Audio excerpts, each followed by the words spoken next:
Almost at, still good morning. My name is John Rutan. It's a pleasure to be before you all. I'd like to first thank Jerry Black for this opportunity. Jerry Black invited me here, but for him, I wouldn't be here. I'd also like to thank God. I know this isn't a church per se, but every time I have an opportunity to be in front of people, I know this opportunity is afforded to me because of him. I consider myself a very unique candidate, actually. I'm 45 years old. I've been a criminal defense attorney for 13 years. And then I made a decision recently to how can I help out the greater good. And I analyzed two positions in particular, Franklin County Sheriff and the County Prosecutor's Office. And when I looked at the responsibilities of each profession, by the grace of God, I realized, oh my goodness, I'm perfect for a county prosecutor. The county prosecutor position has several responsibilities. What charges to file, what's reasonable bail, which is why I'm here today, what's a fair plea offer, the skill of your trial attorneys and what happens afterwards. And I realized, oh my goodness, this is everything I've been fighting for 13 years. Instead of helping a few, why don't I just take their job and help the many? So I'm here today running for Franklin County Prosecutor to help everybody. And in particular, when I'm mindful of my audience, right? And so the question for people like you is, how can I help you? Well, I can help you for twofold. One, in your business, two, in your safety in your community. And when I look at bail, you don't need reform. You need Rutan, and that's my name is Rutan. And the law is there. The purpose of bail is to secure the appearance and protect the public.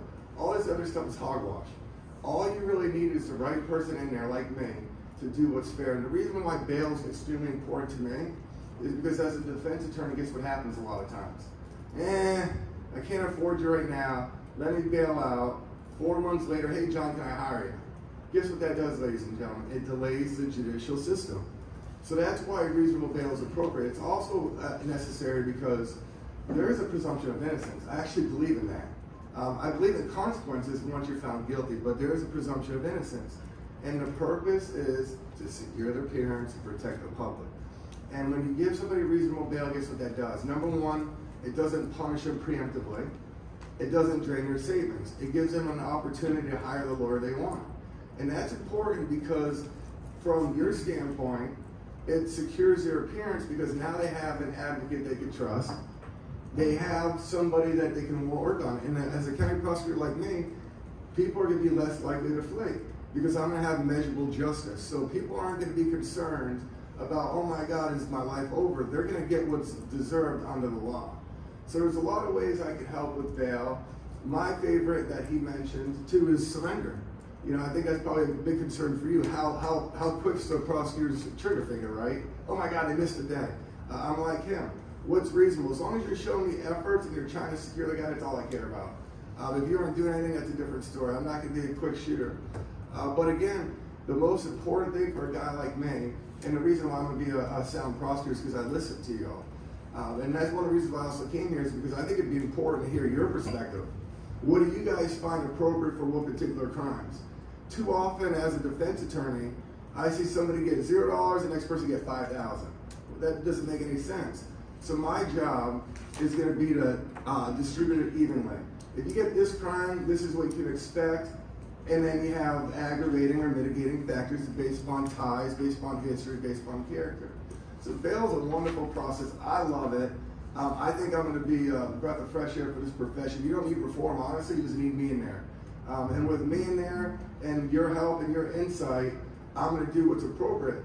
And what I love about the opportunity for me too is you're going to have thinkers in my office. All I hear as a defense attorney is high bail, no bail, high bail, no bail. Nothing. Like he alludes to they don't want to disclose too much of their case. I don't care. What are you going to do about it? Here's the facts. You can't do anything about it. So honestly, giving the facts to me is appropriate because it's fair. Again, you're presumed innocence, and I think that's where I have a lot to offer, is my different perspective, because I know how it feels to be accused and not be able to afford a lawyer. And lawyers are very important. It's like anything you do in life, right? You don't want to go to a doctor that you don't choose. And so when you have the ability to hire the lawyer, you have the ability to defend yourself and move justice and get fair justice. Questions, comments, concerns? I know. Yes, sir. Yeah, you mentioned about attorney, okay? What's that, sir? I'm sorry? Up in Cuyahoga County, a lot of attorneys people for court assignments. Yes, sir. Especially from the south. For Cuyahoga County, executive, we don't vote for them. They went to the state public defender office to ask them to bring the public defenders into Cuyahoga County to do away from giving assignments to private attorneys. You find that movement in your county? The state turned them down. We have court appointed work, but How hard do you want to do everything? Just like you want to do with what's that, sir? How hard do you want to do away with court assignments? Well, I mean, honestly, I'm not opposed to that, but Franklin County is such a populous. Listen, I agree with you. I think one of the biggest problems we have in the justice system is people can just get a public defender by asking without any screening. But again, everybody's entitled to a lawyer, and so that's a tough decision. I think it's important for people to have both options. But as far as Franklin County works, the prosecutor's office that's not my job responsibility. My job responsibility is just to ensure they get fair bail, and that's what's going to happen with me, because that's what I've been fighting for 13 years. And honestly, as a human being, I think it's a lot worse. I'd rather get punched in the face than somebody steal 10 grand from me, right? So a punch heals faster than it takes for you to earn that money. And so I'm also mindful of that they're accused, but what's fair? Hey, what's it going to take for this person to show up? More importantly, my favorite aspect is what? Are you a danger to the community, correct? I mean, if you're a 40-year-old man and you smack your wife, I don't agree with hitting women by any stretch of the imagination. But if you're 40, you've never done that before, why should you have to have a $5,000 bail? That makes no sense. And here's the other reason why I love bail. This is my favorite aspect. I'm glad I didn't forget this. My favorite part about bail, especially being a prosecutor, is you make my job easier. Go ahead, get out. Now prove to me that you want to change. Prove to me you want to rehabilitate. Prove to me you don't want to steal it. Okay, you stole why? Because I don't have money. Get a job. I hit them because okay, good, go through anger management. So the reason why bail is important is the first time for somebody to say, oh my goodness, I'm actually in a lot of trouble. I haven't been through this. How can I wake up? You can't correct your behavior from jail. You can from the streets. And that's why I think a lot of the services y'all offer is wonderful too. I mean, from a bail bondsman, you should almost be like a teacher, right? Here's your homework assignment. When you get out of here, if you want to help yourself with the case, do this steps, and that's will help. And that's why I'm a good defense attorney, actually, is because I get clients come in there, I recognize their issue. We talk more about who they are than about the case itself. And so what I do is I try to isolate the issues, and honestly, there's 3 of them. Lack of faith, lack of family, or lack of job. I mean, it's amazing. It's not that hard, actually. But what's hard is getting the right person in there to recognize those, to be honest. But I appreciate the question, sir. And, I wish I could do more about it, but with me, things are going to be fair, I promise you that, across the board. And any insight you all have would be important to me. And the other thing that I love about the opportunity is you'll have my cell phone. So if you have an issue, you have a case, call me, reach out to me. That's why I have a personal relationship with Christine, Jerry, and a few others. Jackson, I love. I mean, anybody that wants to help people, I'm on your side. I don't care about party. I am on a Republican ticket, but I wish I was on the American ticket. I wish we didn't have parties, to be honest. Any other questions on how I can help you all? If anything, you guys should look me up, shoot me an email as to what you believe would be appropriate for certain felony levels, honestly. I'd love to hear that. Yes, sir. Yeah, I'd say firsthand, John's going to answer the phone, your text, he'll respond back, he takes it. If you have a difference of opinion, I like people who are open-minded. He'll take criticism well, yeah. And but yeah, he's an amazing defense attorney. So, that's important. I think somebody who came from one side, now they're on the other. It shows that he's well-rounded. He understands all aspects, and again, he's easy to talk to, and you can reach out. He's always just a phone call away. Yeah, to piggyback on that, one thing that I think is important for people to recognize is not all my ideas. I'm only as good as the people I'm around. And Mr. Black gave a wonderful idea I didn't have, and it's now my prosecutor pledges. If you look at my website, I have over 20 ideas on what I'm going to do to help everybody. And one thing that he included, which actually was a good idea, is what he terms the golden badge rule. And what that is before officers present the case for charges, you have somebody a little bit more intelligent review it to make sure it's not piled on. Remember I told you about the responsibilities? Number 1, what charges to be filed? That's a big deal.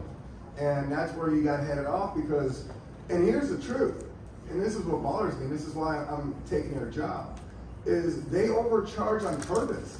They do this intentionally, it's not a mistake. They do this to compel you to take pleas. It's nuts. It's not fair. It's a crime itself, in my opinion. So even though I'm a defense attorney, I'm a human first.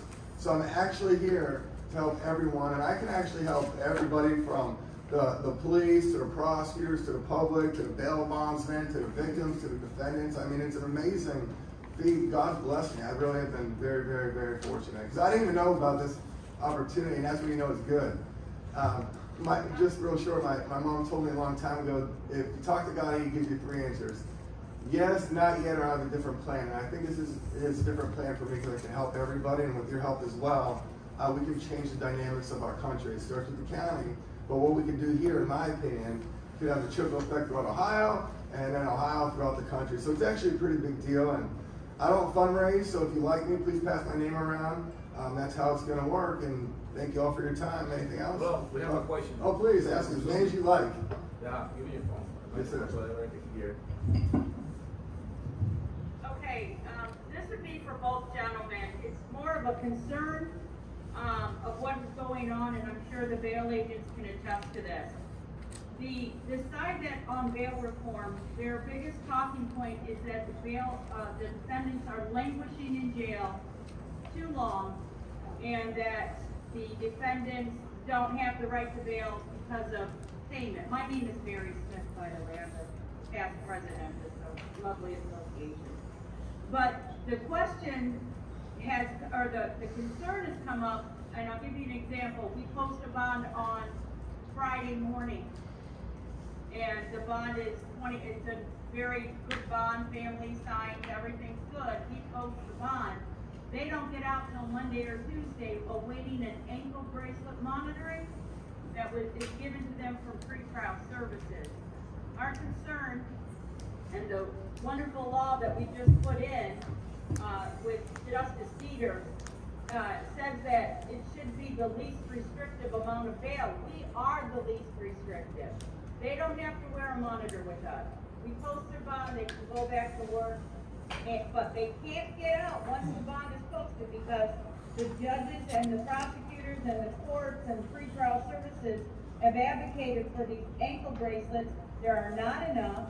The defendants can't afford them, and our defendants are languishing in jail 3-4 days, sometimes even a week, with waiting for a monitor to be placed on their ankle after bond is posted. Yes.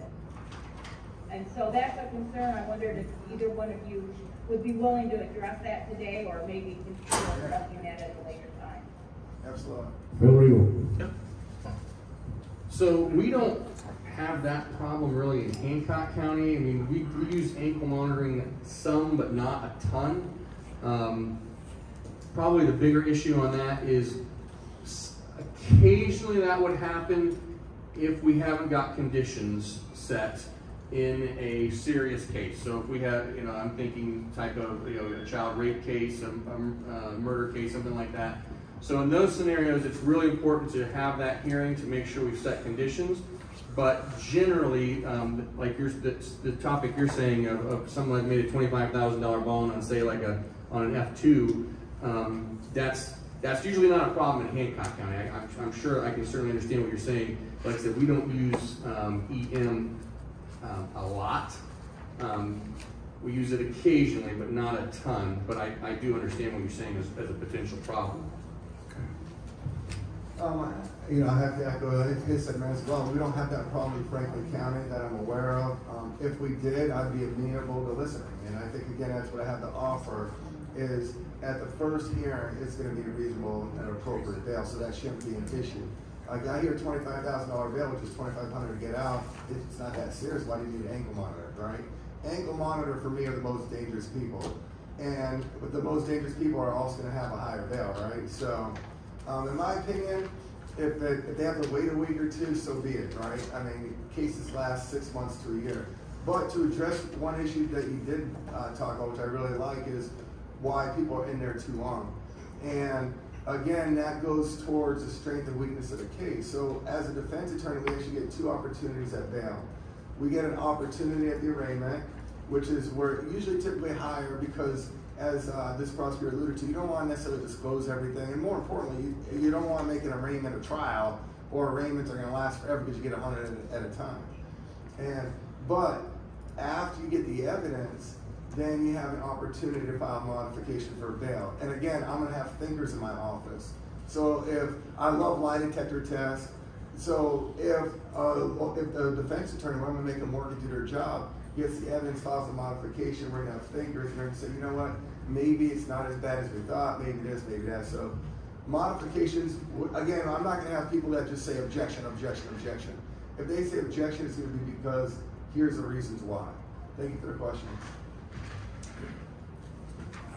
So let me ask a quick question. So, whoops, back to this thing. Quick question for both of you, just kind of processing. So I have a guy that's currently on bond in another county and unfortunately had a schizophrenic break and never knew he was schizophrenic. Hit and killed somebody. Is on a vehicular homicide. Never been in trouble. $250,000 bond with an ankle monitor. Cannot walk outside of the house. Can't go to the yard. So you posted a $250,000 bond, but you still can't leave your house with small children. What is your thoughts about a bond that high on someone who's never been convicted? The argument of the prosecution was his mental stability, but they came back and under his insanity part of the investigation said that he's been restored. So what's your thoughts on a bond that's so high for somebody who's never even been in trouble? I don't think it's that high. I mean, if he's out. I'm sorry, John. Oh, I'm sorry.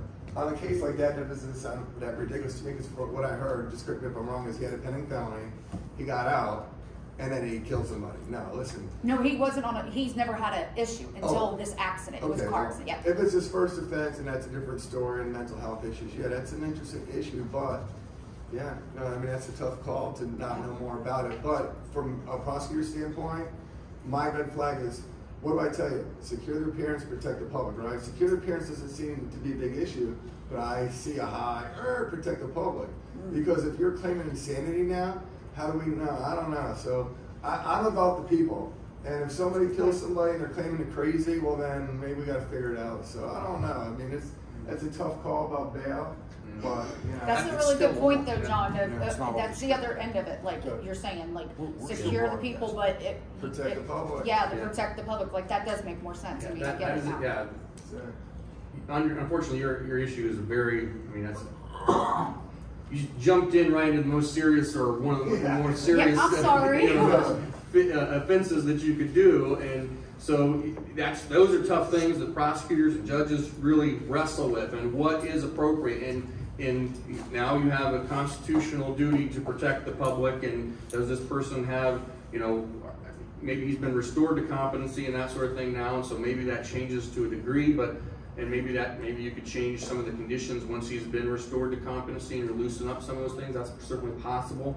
You really want to know what that report looked like. I mean, to really make some of those decisions, you'd really need to get into that report and see, is this a situation where you're close and it could break again quickly, or is this something that now we have fixed the problem, or at least for some medium-term period of time. So those are really tough issues. I can understand why a prosecutor said, hey, I want to protect the public, but I also understand what you're saying, that this person really is essentially on house arrest, it sounds like, is what you're basically saying. So those are tough.